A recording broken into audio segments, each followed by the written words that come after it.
Hey everybody, Rob here at etrailer.com. Today we're going to be taking a look at the best trailer wiring options for your 2014 Mitsubishi Mirage. We're going to have two wiring options. Over here we're going to have the Curt. It's going to provide you with a 4-pole flat trailer connector. And then over here we're going to have the Tekonsha wiring kit, which is also going to give you a 4-pole flat trailer connector. Now both of these are going to be made specifically for your Mitsubishi Mirage, and they're going to install very similarly. But our Curt and Tekonsha are going to have a few benefits and downsides from one another, so let's take a closer look and look at those. So the biggest difference really between our Curt and our Tekonsha is that our Tekonsha is going to be a little bit more involved when it comes to the installation, and that's mainly because our converter box here is going to be a powered converter box. That means we are going to have to run a wire from the back here, connect the wire using a butt connector, and run it up to the battery. Now the benefit of that is that the box is not going to be pulling too much on our taillight circuits. It's going to be powered directly from the battery, but again, it is a little bit more work to get it installed. Whereas with the Curt, we don't have a power wire. The converter box really is just going to get the power from the signals on our car, and it's not going to be pulling anything from the battery. Now the upside to that is the fact that, well, it's easier to install and we don't have to run that wire.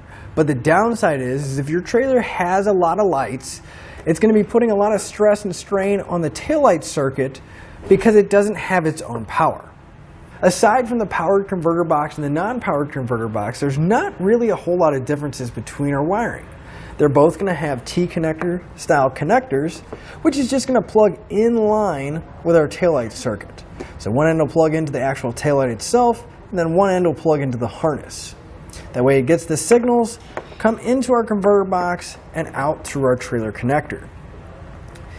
Now honestly, with the Curt, it is going to be a little bit quicker because we're only going to have to put in 2 connectors and then ground our system out using the ring terminal that's already attached to this white wire.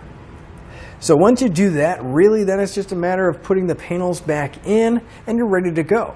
But with the Tekonsha, it is going to require a little bit more because again, we are going to have to run that power wire. But if you have a lot of lights on your trailer, you probably do want to have a separate powered converter that we're not putting a whole lot of stress on those lights. But let's be honest about it. Nobody's pulling a very large trailer with their Mirage because it's really not rated to do that. So if you have a small trailer, maybe you have a cargo carrier with some lights on it, something that you want to light up, a 4-pole trailer connector is a really easy way to get those lights rather than hardwiring it into your Mirage. But again, if you don't need that much power, the Curt's going to do a perfectly fine job and it's that much easier to install, so that's one I recommend.